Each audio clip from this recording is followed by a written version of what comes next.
Hi guys, I'm Katie. I'm one of the tutors here with CSA, and today I'm just going to be going over some reading strategies that may be helpful. So college materials are difficult to read for everyone. They're long, they may have complex language and terms, and they may just be confusing. It's very tempting just to skim the material to get the reading over with. However, it's harder to remember important details or key information. Some strategies that may be useful when reading materials for class are chunking, highlighting, and jotting notes. These can be applied to research articles, essays, chapters in a textbook, and many other types of reading. So the first strategy is chunking. This breaks down the reading into more manageable chunks to understand.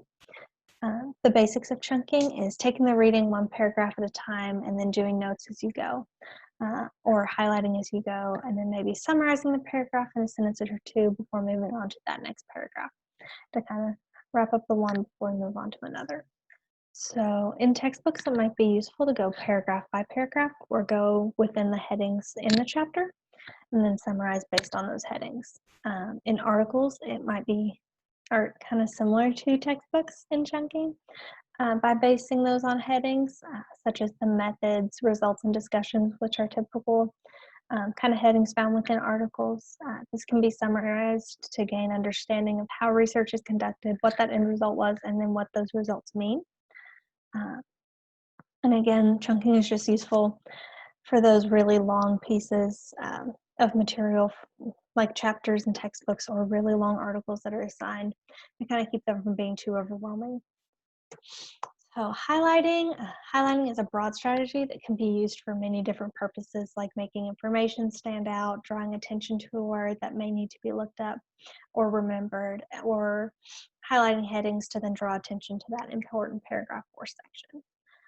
In textbooks, you can highlight terms, headings, diagrams, examples, or anything you may need clarified. Articles and essays are also could be used for. It also can be used for highlighting important information, terms, abbreviations, findings, or what was learned by either the author of an essay or from the researchers of articles. And then the last one is jotting notes. Jotting notes is a great way to put your own thoughts alongside the text of what you've learned, summaries, or any questions that you may have to ask a professor.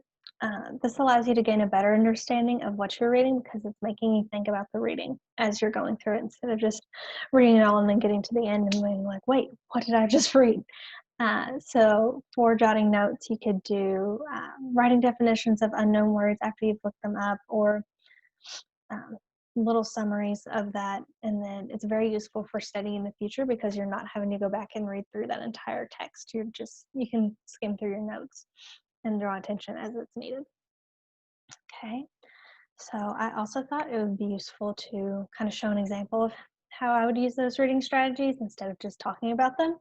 So let me share one of the articles from my courses. Okay. So I am a occupational therapy student, so mine are more medical based.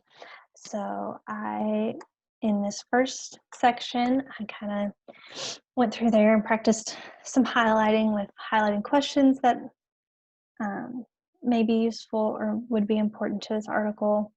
And then that readability formulas, because it's talked about a lot later on in the article, and you can always backtrack if in the beginning you're just kind of reading and then at the end it's kind of talks more about this one subject and you realize you should probably go back to the beginning and highlight about that one subject.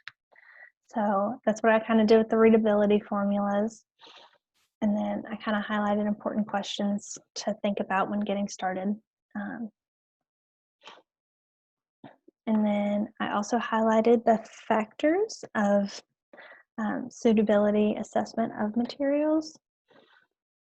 And then I kind of read through that part, and then it offered a chart of how of that assessment of materials.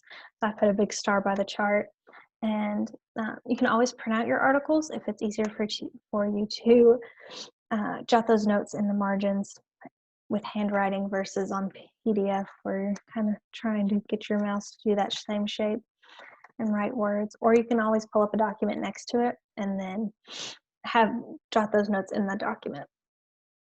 And maybe kind of do that by page number or just draw symbols and then match those symbols in your document. So I also um, thought about, so this information will be used, and then for questions, you could always or underline or highlight and then put that question in the bottom. And then I didn't do any summaries because it's a little difficult to kind of hand draw that out with PDFs. So you could go keep on this suitability assessment. So for this one, you could talk about, in that summary, you could talk about the first step, and then factors that would be important in this paragraph. And then what the purpose of the assessment is. Okay, I think that's all I have. Thanks, guys.